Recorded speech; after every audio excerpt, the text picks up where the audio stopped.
Hey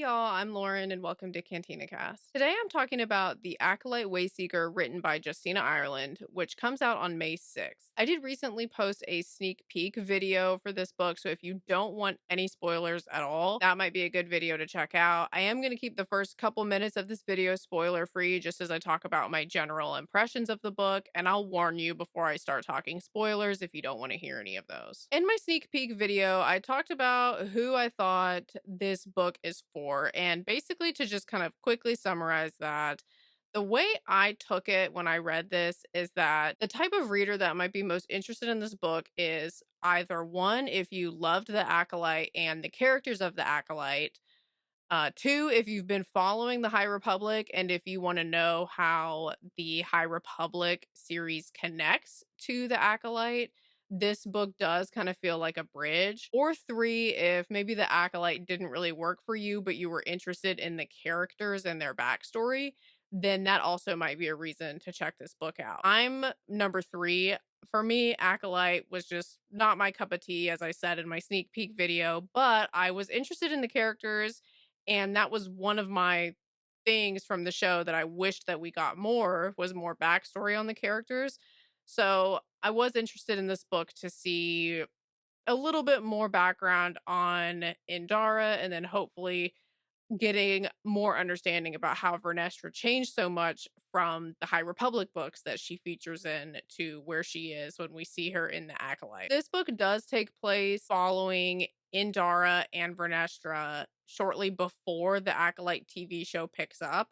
So we do kind of see how they meet, what their story together is, and there's a lot of conversations that happen between the two of them that illuminate some more stuff about both of their backgrounds. To get into just my general thoughts of the book, this book does get into their backgrounds as it promises to do, and we do learn a lot more about the two of them. But I don't know if anything that we learn from this book is something that is just like absolutely crucial to understanding the Acolyte TV show or understanding the High Republic. I do think that if you're not following the High Republic, I could actually see this book kind of being like almost too full of High Republic references to really be able to emotionally connect with anything that they're talking about, because so much of what they're talking about does have to do with events and other characters from the High Republic, that if you're reading this book and you have just no idea who those people are, I could see it being kind of like just not really being really invested in what is actually being discussed. So that is something to keep in mind, that I do think that the High Republic probably is necessary. You don't have to be caught up on the High Republic, and there's no High Republic spoilers in this book.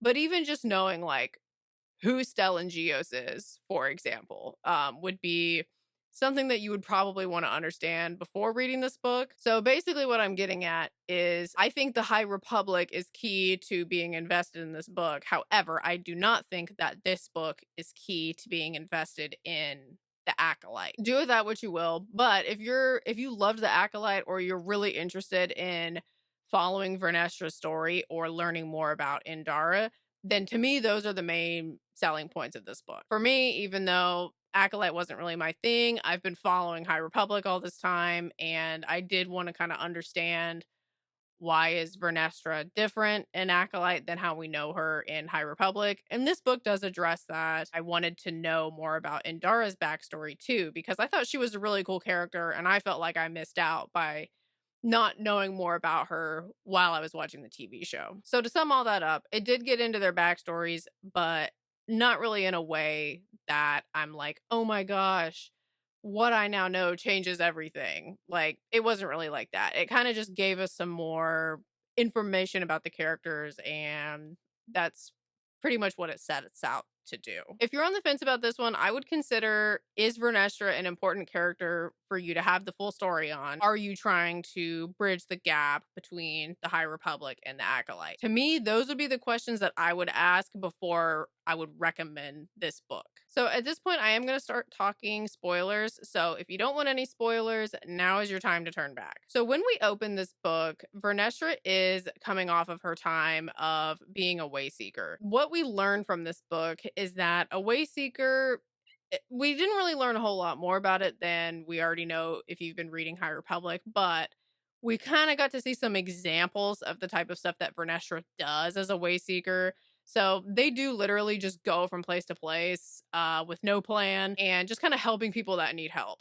And just kind of whatever they come across is what they do. Vernestra has been doing this for a long time just because of frustrations with the order over time. She's actually done this more than once, it sounds like. When this book opens, the Jedi Council is like, okay, you've been a way seeker for a long time. It's time to come back. Like, we got stuff we need you to do. So Yaddle sends Indara to go pick up Vernestra from where she is stationed as being a way seeker. The reason that Yaddle sends Indara is because Indara has basically just been camped out in the library for the past however long because she had a traumatic experience in a recent mission where a mine collapsed, and that terror of that experience has really stayed with Indara. So she's been like kind of wanting to stay in the background for a while.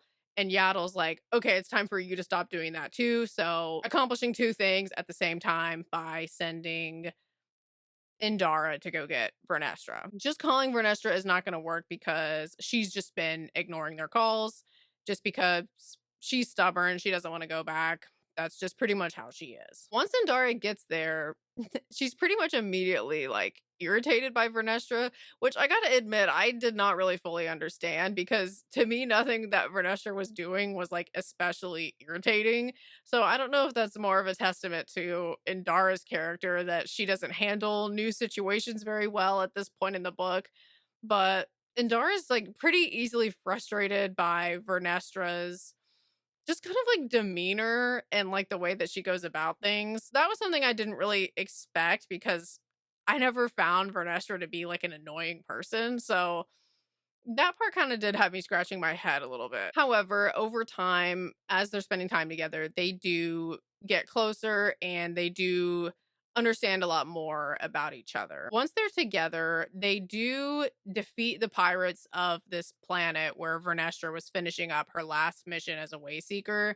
And in the process of doing that, they realize that one of these pirates has a lightsaber nullifier. Now, if you followed the High Republic, this is something that was kind of like a headache for some people because in the High Republic, there is a big part set up about this lightsaber nullifier being this weapon that could change everything. And it was a big deal. And basically, what it does is if somebody's using it, then anybody in the vicinity can't use a lightsaber. So it was almost kind of like, okay, this is like weird to have a weapon like this because it could just undo everything. But then the weapon just disappeared from the High Republic and we just never really heard about it again. And so we were kind of like, why did you do all that if you're not going to finish it up? And that was like a question that a lot of people had. Well, in this book, we do pick back up on the whole lightsaber nullifier thing. And this is an example of what I was hinting at earlier about how there's so many High Republic references that if you're not knowledgeable about the High Republic at all, I could see it being like, why do I care about any of these things? I don't know what any of these things mean. I don't know what the stakes are. Like, I don't know the backstory. So, this is an example of one of those things is the lightsaber nullifier being a main part of this story. Once Vernestra sees the lightsaber nullifier, it's like, okay, now we got to handle this because this is going to be a massive problem if this thing is just like out and there's people that have it. And the council doesn't really seem to be taking it as seriously as Vernestra is. And it's hard to tell if they're just not as reactive as Vernestra is or like not as like expressive about it. But there does seem to be a disconnect between how seriously Vernestra is taking it and how seriously everybody else is taking it. So throughout the rest of the book, what ends up happening is Vernestra and Indara do end up tracking down the criminal gang that is creating the lightsaber nullifiers. And they're doing this with the help of a scientist that is being held against her will. And this scientist does have connections to the Sunvale family. So there's another High Republic reference for you where we do actually meet Avon Sunvale, aka Staros, we do meet her grandson in this book in the process of trying to track down this scientist that knows how to make the lightsaber nullifiers. And throughout this whole journey of them trying to track down who's making the nullifiers and trying to stop them. This is when Vernestra and Indara are getting to know each other. Indara tells Vernestra about her incident with the mines, and Vernestra is very understanding and compassionate about that situation. And Vernestra tells Indara some of her background too. And to me, this kind of seems like the most of an answer that we're going to get to the question of why did Vernestra change so much from the High Republic to the Acolyte. Whether it's a good answer to you is up for interpretation, but the reason I say that is because I was hoping that there was more of like a reason, like a concrete reason, and I don't really feel like I got that. To me, it sounds like what the reason is she's seen a lot. She's known people that have died. She's lost Padawans. She's failed a lot. She's had things go wrong. I mean, like, she's just lived for so long and she's seen so much that, like, it just changes you after a while.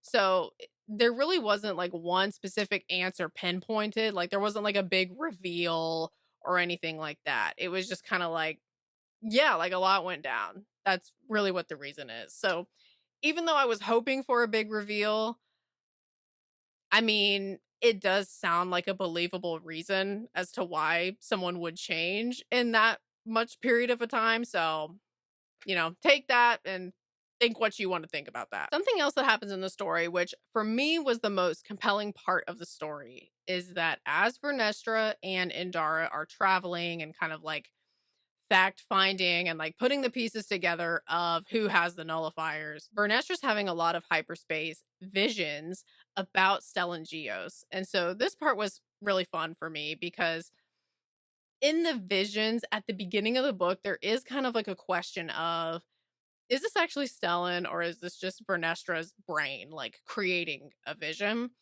And you kind of aren't sure at first, but he is giving her clues that do eventually mean something, but in the moment when he's giving them to her, it just sounds like mumbo jumbo. Like at one point there's like a dead fish and like she's like, I don't know what that's supposed to mean, so she ignores it. And later on it turns out the dead fish actually means something. This happens multiple times in the book where she keeps almost every time they go from planet to planet, which is a handful of times in this book.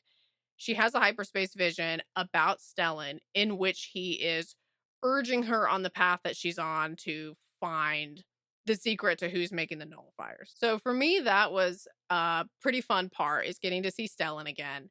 And what I absolutely loved is that at the end of the story, we do get kind of a hint that it probably was actually Stellan appearing to her in a force vision, not just like her brain just like making up random stuff. Something else that I would say was a really key moment of the story is that when Vernestra is having the final confrontation with Nilsson, which is the leader of this criminal gang that created the lightsaber nullifiers, when she's having that final confrontation with him, he is surprisingly killed by a disgruntled employee who shot him from a distance. And then the disgruntled employee turns on Vernestra and is getting ready to kill Vernestra, and Indara comes in and saves Vernestra. This is a moment that really seemed like it empowered Indara to, which, she's had a lot of small moments throughout the story where she becomes more empowered to not be so fearful because of the past. But this moment was like one of the bigger ones. Probably the biggest one is when she saves Vernestra, a Jedi that she views as much more experienced and capable than she is. And it's a big breakthrough moment for Indara with her own perception of her own self. So through all of this, they do successfully shut down the lightsaber nullifiers, and the people that are responsible are held accountable and jailed pretty much. I mean, we don't see them go to jail, but you get the impression that they will be going to jail. So this pretty much wraps up the whole lightsaber nullifier story. So we do get an answer for that. We do now know what happened to the lightsaber nullifier.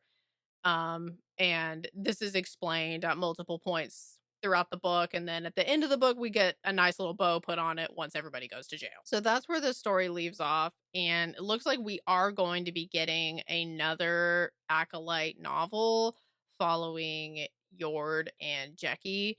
So I'm really looking forward to that one because, first of all, I think it will probably be a good thing that I think this second Acolyte novel is not going to be so High Republic heavy. I do think that with this novel, Acolyte Wayseeker, I think that like it was inevitable that it was going to be High Republic heavy because that's how everybody who knew Vernestra before the TV show, that's how they knew her. So, I mean, for better or for worse, I mean, I do think that it's so High Republic heavy that if you're not following High Republic, I don't know if you're really gonna be able to get into it. If you have been following High Republic, then it answers a couple questions that we were left with. I think, it's a good thing and also a bad thing that this novel, Acolyte Wayseeker, is so High Republic heavy. So I'm looking forward to the one about Yord and Jackie, which I suspect is not gonna have that much in it about the High Republic series. So I think that's going to be a good thing because I think it probably will be easier to get into if you haven't been reading those books. I'm looking forward to seeing where that goes, especially because I mean, Yord was another character that I feel like, oh, I was robbed of more time with that character. So I'm looking forward to hopefully getting that in the future. Let us know in the comments if you read this one, what you thought about it, or if you're planning on reading it. And thanks so much for joining, y'all. I hope that y'all have a great rest of your day. Bye, guys.